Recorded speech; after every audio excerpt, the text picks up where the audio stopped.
Doing well and आप सबकी UGC net की जो प्रिपरेशन है वो बहुत अच्छे से चल रही है. This is the next session of our UGC NET subject commerce. तो हम यूनिट 7 के जो टॉपिक डिस्कस कर रहे थे in last session my dear students, I told you about the Basel norms. जो बैंकिंग सेक्टर रिफॉर्म्स होते हैं उसमें एक मेजर थे Basel norms. And the likewise today we are going to discuss another important thing जो इन reforms में थी. वो थी non performing assets management in the banks. जो नॉन परफॉर्मिंग एसेट्स होते हैं जिनको हम एनपीएस भी बोलते हैं, उनकी मैनेजमेंट कैसे की जाती है, what is the direction given to the various banks for their management and why they are so important कि हमें एनपीएस को मैनेज करना ही पड़ेगा, what role they perform in all the banking sector. Let's start this session with this. सबसे पहले समझते हैं कि नॉन परफॉर्मिंग एसेट्स क्या होते हैं. Non performing assets refers to the loans and advances that made by the banks where borrower has failed to make interest or principal repayments for at least 90 days. Right? At least 90 दिनों तक जिस party को पैसे दिए गए हैं bank के द्वारा, ओके सपोज कीजिए मिस्टर एक्स है कोई बिजनेसमैन, उन्होंने बैंक से लोन ले रखा है. लोन हो सकता है 25 lakhs का, उन्होंने अपने बिजनेस के लिए लिया होगा. तो अगर वो ये अपना लोन है जो उसको कहे टाइम के, जो जितना टाइम था जब तक उसको रिपे करना था उस टाइम तक तो है ही, एड ऑन एटलीस्ट 90 days ऊपर हो चुके हैं, 3 months ऊपर हो चुके हैं, and that person has failed to make, या तो उन्होंने इंटरेस्ट ही नहीं दिया या वो प्रिंसिपल अमाउंट रिपे करने में फेल हो गए, तो वो जो अमाउंट है that 25 lakhs become NPS, non performing assets for that. कि although they are assets, assets कैसे मतलब कि हमारे लिए तो वो डेटर ही है ना मिस्टर एक्स, उन्होंने तो पैसा ही ले रखा है ना हमसे, है ना. तो मिस्टर एक्स मतलब बैंक के लिए एक तरीके से है एसेट, बट ऐसे एसेट जो अब किसी काम के नहीं है, पैसा ही नहीं लौटा रहे, सो दैट इज एनपीएस की हम ऐसी कैटेगरी में उनको डाल देते हैं जो कि नॉन परफॉर्मिंग एसेट्स हैं. समझ में आया स्टूडेंट्स एनपीएस क्या होते हैं? कि बैंक का एक ऐसा पार्ट, एक ऐसा एसेट जो कि परफॉर्म नहीं हो रहा है, जहां से हमें ना इंटरेस्ट मिल रहा है ना पेमेंट आ रही है, बट हम उसको as a category of assets में ही डालते हैं. एंड दीज राइजिंग एनपीएज जो आज के टाइम में हर बैंक के जो एनपीएज है वो बढ़ते जा रहे हैं.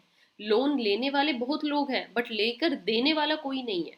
ओके बहुत कम लोग ऐसे हैं. तो rising this NPAs pose a deep challenge for banks, क्योंकि देखिए बैंक्स अगर लेंड नहीं करेंगे मनी तो बैंक्स का काम नहीं चलेगा, और अगर वो लेंड करते हैं मनी तो अगर उनको रिटर्न ही नहीं मिलेगा, उनको अपना इंटरेस्ट पेमेंट ही नहीं आई, प्रिंसिपल अमाउंट ही नहीं आई, तो वो डूब जाएंगे, they will go in loss. So this NPAs जो है वो बैंक के लिए एक सबसे बड़ा रिस्क फैक्टर है. And moving their profitability, banks की इस वजह से प्रॉफिटेबिलिटी भी खत्म होती जा रही है, एसेट क्वालिटी खत्म होती जा रही है, and ability to extend new loans, क्योंकि बैंक्स डरने लग गए हैं. अब जितने नए लोन लोग आते हैं लेने, वो उतना ही उनके लिए बहुत ज़्यादा टेक्निकल काम हो गया. They check everything because neither banks want to face any kind of risk and neither the people cannot be trustworthy. Okay, so effects of NPA जो ये नॉन परफॉर्मिंग एसेट्स हैं, इसके लिए अब मेजर थिंग जो नेसेसरी है आज के टाइम में for the banking sector is to how to manage them. Okay, उनको किस तरीके से मैनेज करें कि ये परफॉर्मिंग एसेट्स की कैटेगरी में आ जाए. So effective non-performing asset management is very much required and thus it evolves a vital for banks. Banks के लिए आज के टाइम में बहुत ज़रूरी है, right? So banks take various steps to control and recover these NPAs in their loan portfolio. वो अपना लोन पोर्टफोलियो बनाते हैं और उसमें वो मेजर स्टेप्स ये लेते हैं कि कैसे इनको कंट्रोल किया जाए, कैसे हम मनी उनसे रिकवर कर सकते हैं. ऐसा पैसा जहाँ से कुछ नहीं आ रहा है तो कुछ ऐसे स्टेप्स लेना कि एटलीस्ट वहाँ से कुछ आ तो जाए. सो यूजीसी नेट में जो आपका यहाँ से क्वेश्चन बनेगा वो एनपीए से बहुत तगड़ा क्वेश्चन बन सकता है. क्या इसकी फुल फॉर्म होती है, क्या रोल होता है, वो अब आप समझिए. Right, non performing assets.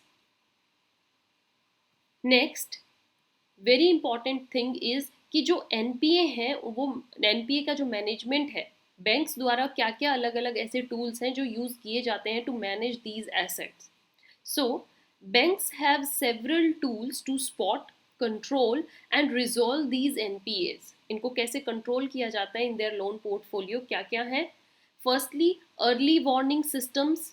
Early warning पहले से ही, जहाँ पर अर्ली वार्निंग सिस्टम है, जैसे बैंक को पता है कि उन्होंने मिस्टर एक्स को दे रखे हैं 25 लाख और उसका जो टाइम पीरियड है वो विद इन 6 मंथ्स आने वाला है, कि with in 6 months mister x का टाइम पीरियड खत्म हो जाएगा, जो लोन अमाउंट जो टाइम दे रखा था उनका रिपे करने को खत्म होने वाला है, तो मिस्टर एक्स के पास सिर्फ 6 महीने और बचे हैं पैसा लौटाने के.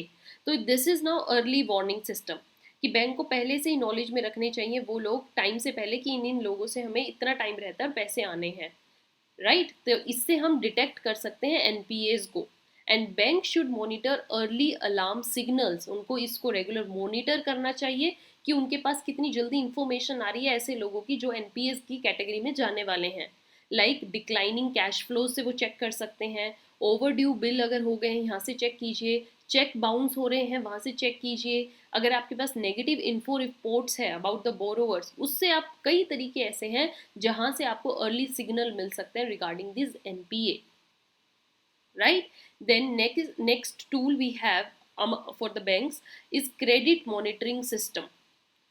क्रेडिट कितना देना है, कैसे देना है, किसको देना है, कितने टाइम तक देना है, इसके लिए कंप्लीट एक चेक सिस्टम करा जाना चाहिए. और track the routine of all the loans and the flags that likely issue the accounts.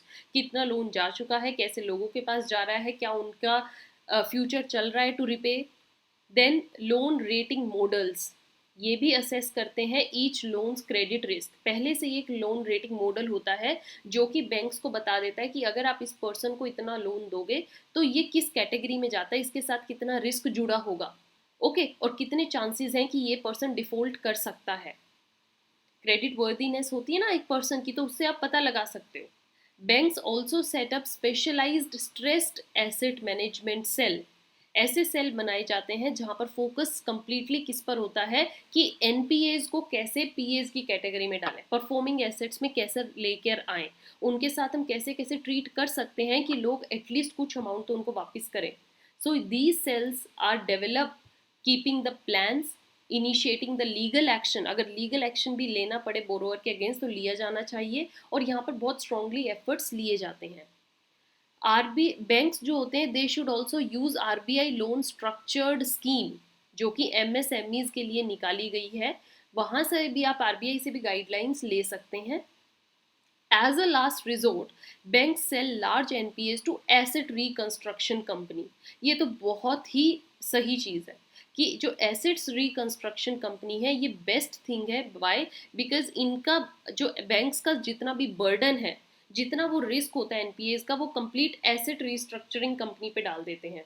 और ये जो एसेट रिकंस्ट्रक्शन कंपनी होती है ये क्या करती है, बैंक्स को उन एनपीएस की अमाउंट ऑलरेडी रिटर्न कर देती है, बैंक सेटिस्फाइड. अब एसेट रिकंस्ट्रक्शन का काम है कि कैसे बोरोवर से पैसा निकालना है. ये like a third party help करते हैं बैंक्स को कि आपसे तो पैसा उस पार्टी का आ नहीं रहा, चलो हम ले आते हैं, और अगर उसने दे दिए तो कुछ परसेंट उसमें हमारा होगा, कुछ आपका. समझे? सो आई होप आपको एनपीएस का समझ में आ रहा है, क्या टूल्स यूज किए जा रहे हैं बैंक्स द्वारा to control them, to control the risk factor. Now NPAs resolution strategies क्या क्या रही हैं, क्या क्या आ रही हैं. Firstly, restructuring and rescheduling means banks में वर्क विद द बोरोवर्स और रीस्ट्रक्चर और reschedule the loan to make repayment more manageable. वो बोरोवर से ही के ही साथ बैंक्स को डिस्कस करना चाहिए कि आप बताइए आप कितना पैसा हमें अभी लौटा सकते हैं, हम आपके लोन के चलिए इंटरेस्ट थोड़ा कम कर देते हैं. तो ये चीज़ें होनी चाहिए. Then recovery through legal means, banks को लीगल एक्शन लेना चाहिए, लीगल चीज़ों का सहारा लेना चाहिए. ओके, लीगल एक्शन से क्या होगा कि अगर उनको लगता है बोरोवर के साथ वार्तालाप फेल हो रही है, he is not agreeing on the table, वो अच्छे से बात नहीं समझ पा रहे हैं, then bank should take a second measure of legal legal means, legal measure लेना चाहिए ताकि वो अपने आउटस्टैंडिंग अमाउंट को निकलवा सकें. लोन रिकवरी एजेंसीज, जैसे कि मैंने अभी बताया एसेट रिकंस्ट्रक्शन कंपनी, तो ये क्या होता है, थर्ड पार्टी एजेंसीज की हेल्प लेनी चाहिए जो कि डेट रिकवरी में ही स्पेशलाइज होती है कि लोगों से कैसे डेट निकलवा सकते हैं.